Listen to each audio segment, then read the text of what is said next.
Hello, Gravitrons. I'm more gravity. Let's play chess.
Played well, Jordan.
Oops.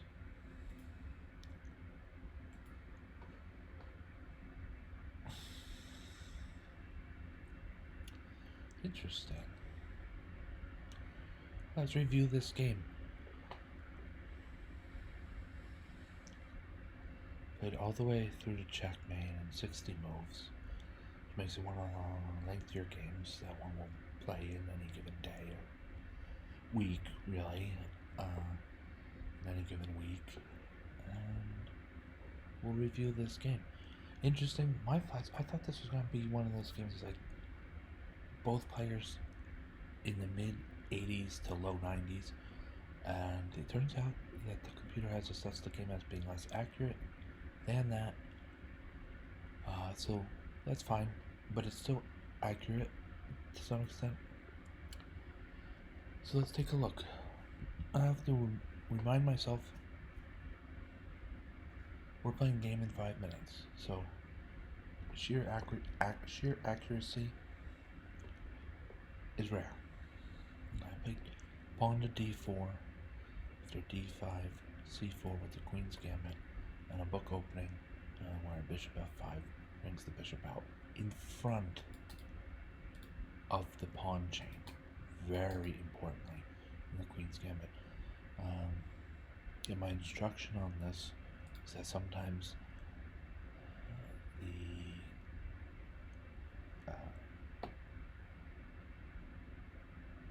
black light square bishop will end up being sort of trapped behind his own pawns and has difficulty getting into the game.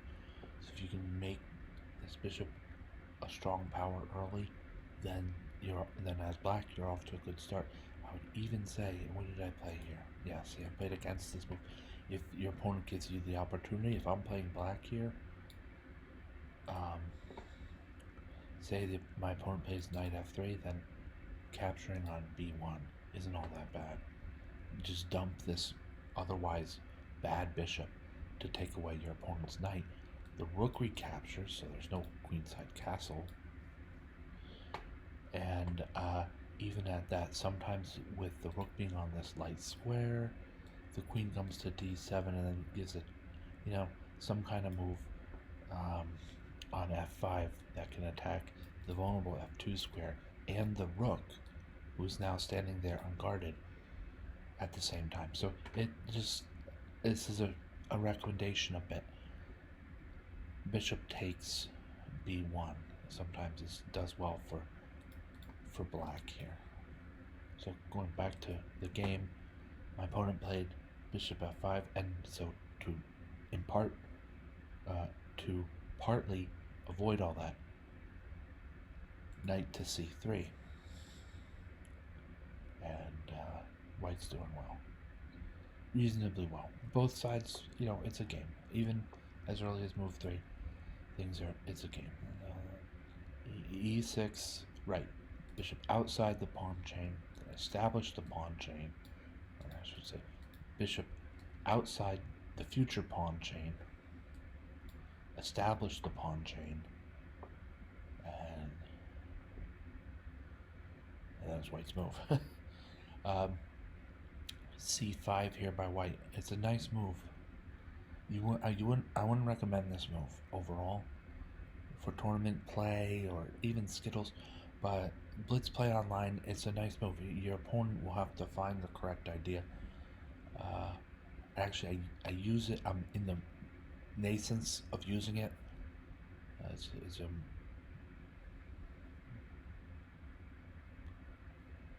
uh, I don't know exactly all that much about c5 in these positions yet. The point is to cut out black's dark squared bishop and have a space trump on the queen side.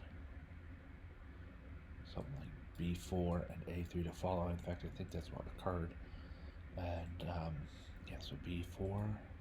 Now with the knight out, just I played queen to a4 first, and then after knight f6, another developing move, knight f3. Maybe I should have. Is the moral of the story here? Pawn to a3 just makes this real nice, strong pawn chain on the queen side. When black develops his dark squared bishop, maybe to f4 or g5. When white develops his dark squared bishop either to f4 or to g5, then maybe close the pawn chain behind that bishop with e3, and we've got this like triangle idea going here, but it'll work quite well. Triangles in chess, as well as architecture, are considered very strong. Triangles can load bear. Sometimes they're at the top of a structure near the sometimes called the keystone. But anyway, in chess, pawn triangles are very strong. Having weak pieces, protect weak pieces, allows for that side to control a lot of space. Whether you count the second rank or not, white is really dominating space already in this game.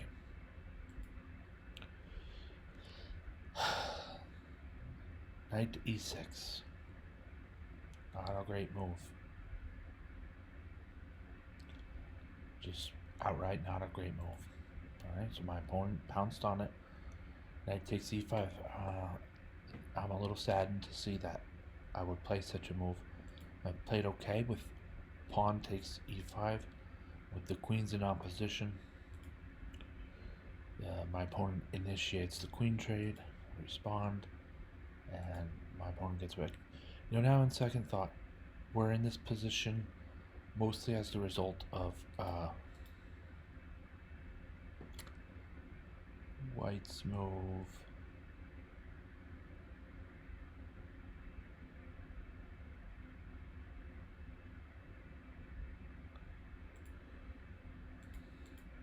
Knight to e5. I think I announced that incorrectly for some reason. Knight to e5. We're in this position mostly as a result of knight to e5. And now white has difficult choices to make about how to guard the doubled e5 pawn on the e file. Let me think about this. The evaluation bar indicates that black is ahead by a pawn and a half. I'm not sure I agree that white has gone quite that far astray. I think white's doing worse. Yes, this pawn structure issue has only developed pieces on the edge of the board as a knight, and he's got a hut too to develop some pieces to catch up in terms of piece development. Black's ready to castle, and white's not ready to castle.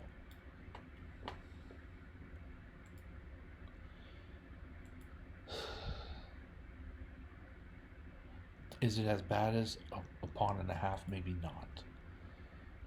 I played pawn to f4, and I want to create a really stubborn pawn structure so that this pawn so that this pawn is indeed safe. And a lot of that rests that the bishop rests upon the fact that the bishop at c1 is protecting f4. This actually is kind of strong. I mean, black will have to find it can be undone, but black will have to find the idea of f6 to do so. Short of f6, I don't know that it is really all that well undone. So it requires a positional move, of which there's only one, and so requires accuracy of my opponent, technically. Now bishop to e7.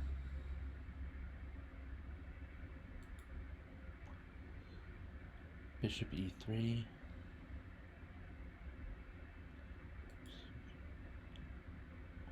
Kingside castles is good. Pawn to g3 is not so bad because it gives life to this bishop on f1. I mean, we're looking here, how is this bishop going to become part of the game? I would have to move, firstly, this bishop that I just moved to e3. I'd move him a second time. I would have to move this bishop a second time. Then play either pawn e2 to e3 or e2 to e4. And at e4 there's complications, and then play the bishop out. Yikes, that's a lot. So instead I liked g3, just making, I liked g3 making the kingside pawn chain very strong, and the light squared bishop not only enters the game a bit earlier, like I demonstrated, but also a bit stronger on the long diagonal, backing up one of his rooks, and this opponent pawn on d5. It's not clear exactly how permanent that pawn is. And bishop controls the diagonal before black, so if black wanted to move to trade bishops, then either white initiates a trade that doubles black's pawns and makes way perhaps for a rook on d1, and that's pretty quality from a piece that otherwise would take 3 moves to even be in the game at all. And at that's undoing our most recent move, undoing our most recent move, bishop e3. So I don't know. I read more into that than I thought during the game. During the game, here with white to move, I'm just thinking great pawn structure, and the bishop gets on this great diagonal. Plus, then I can castle kingside instead of only queenside. I could choose. I have more choice about which side to castle. All right. In the game, I'm just g3, fix the pawn structure. That's great. Better diagonal, and the bishop is safe or something. But then this other analysis is after the fact. So. Bishop e4. I made this move quickly. Sometimes you make a positional move like definitely quickly, like you're definitely doing it, because I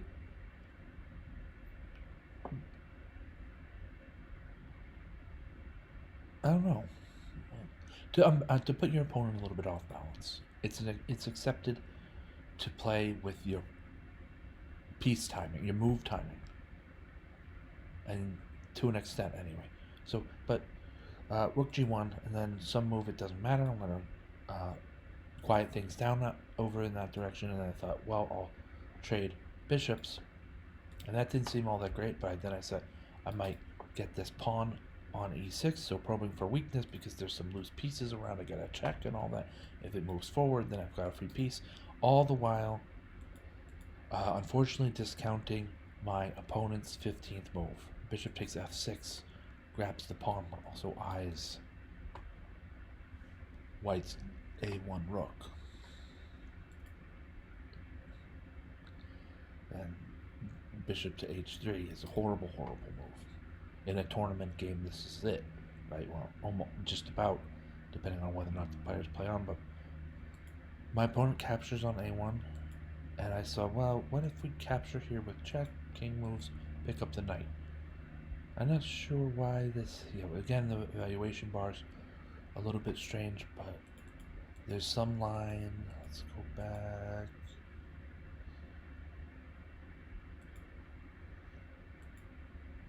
Yeah, bishop h3 is so horribly bad, but bishop takes a1 is the correct move, and then bishop takes e6 is an excellent move, so we'll roll with that.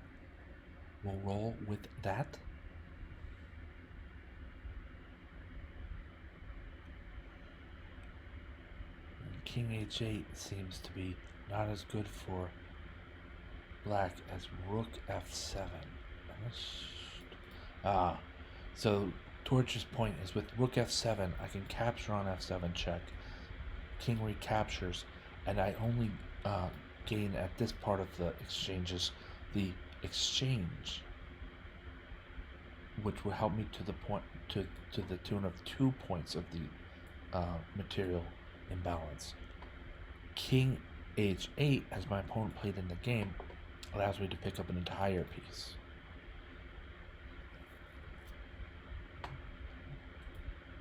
So I got the piece out of that.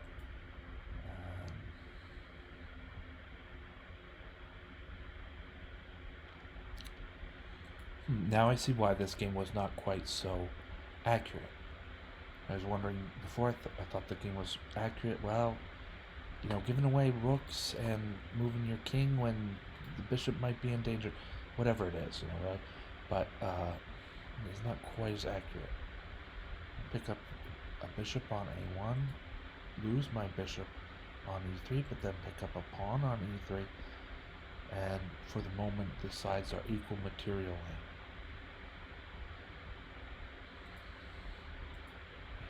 Exchanges, b5, the en passant move is fine. Rook d1 is a little better than it looks. Introducing the rook into the game is the idea. You see, sometimes in a beginner's game we'll get to this point where the end game is relatively equal.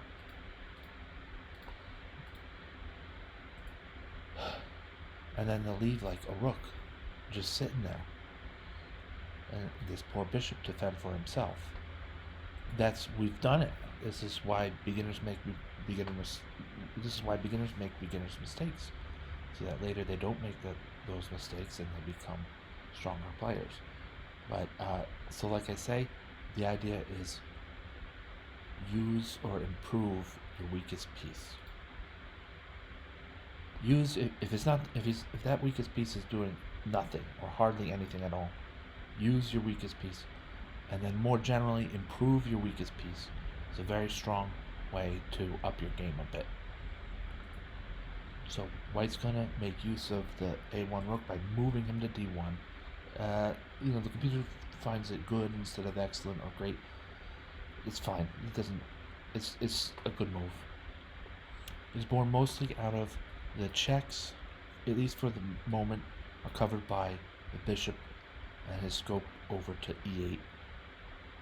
And I thought d7 was a better square for the rook to find on the 7th rank, because if we're going to lose the e8 square, we will lose it to protecting the rook on d7, and this rook on d7 is very strong, can harry and harass these pawns.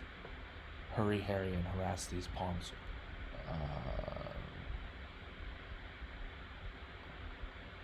to great effect. And my opponent cuts down this diagonal. It's a good idea. It works in the moment.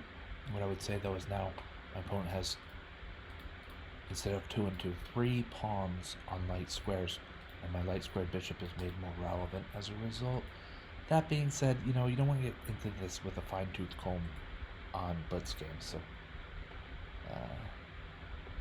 there's maybe some more long-range pressure to be placed against white with the move pawn to a5.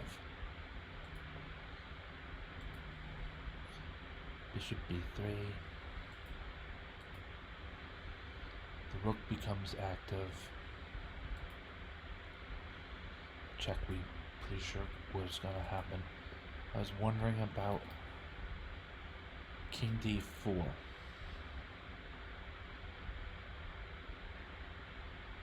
Now king d4 leaves behind the e2 bishop and also strong attacks against others on the second rank. So yeah, king d4 is out.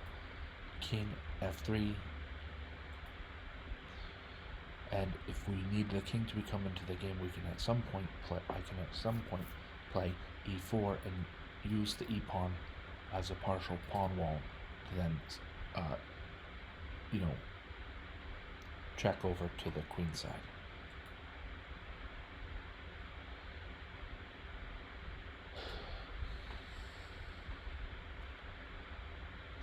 Yeah, the advice here is e4 right away, even giving that idea even against losing the b4 pawn. I don't know, it seems wrong, but from a playing standpoint, bishop to d5 forces a correct move. If my opponent doesn't find the correct move, then either the pawn on a5 or the rook or the other rook is also on light square. There's a pawn on b5.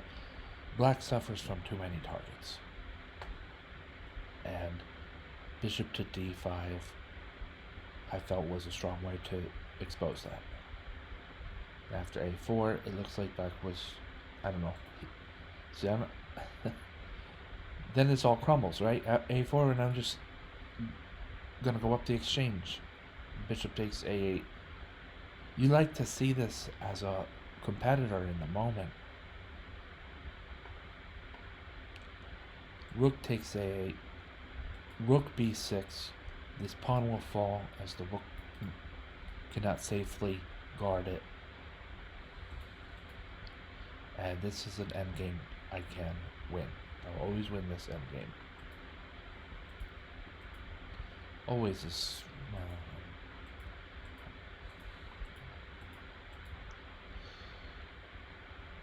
99 times out of 100, I'll win this endgame.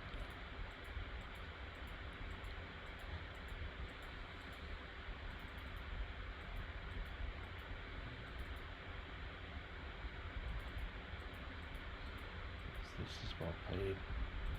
I want to note here too, if you're in time pressure or not, you're in this position. Say your opponent says, "Oh, I can make a, pass pawn." Not here, but in some game like this, play rook to c6. It's not. You can call it a pin if you want, but whatever it is, it's a equal value exchange on the board. And when black's king recaptures, you play king to c7, and this pawn is 1, 2, and queen.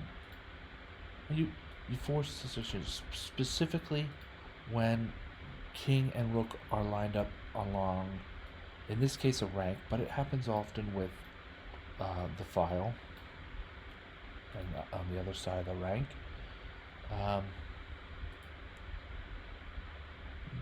Trading equal value material is part of winning.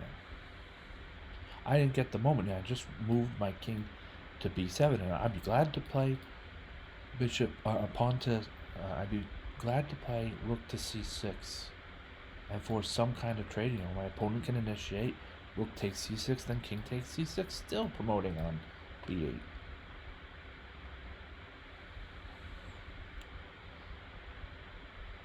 My opponent can play king f5, rook takes e6, king takes e6, king c7, and again promoting on b8.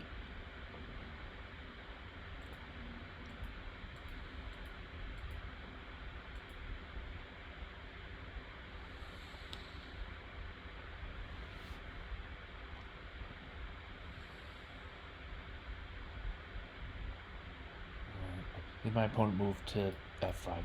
away from that possibility. Some moves we're going to promote. Lose a rook, pick up a pawn is one of the sayings for that. And then, white will just march the A pawn all the way. We're glad to know in time trouble that the rook is guarding G3. So there's no complete destruction of the kingside pawn structure, which would in some cases force us to evaluate the possibility of one of the G pawn or H pawn's ability to promote. We don't have that. The king, there's no in because of the rook and how it's protecting. Right. We're gonna push this pawn all the way up to A8 equals queen check. King moves, come down strong on the king side, on the white side, and not mess around with any kind of funny business. I even moved the pawn twice because I had to collect my thoughts. Okay, queen can go here. King to G2. Rook to B2 check.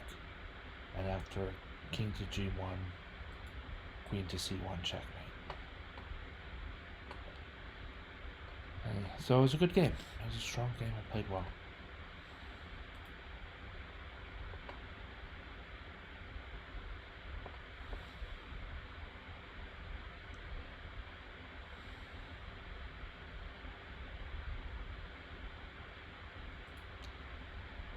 Okay, I'm gonna sign off, my friends.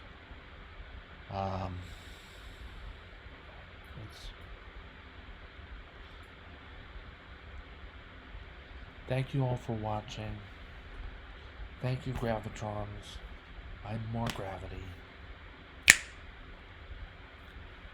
Have a great night.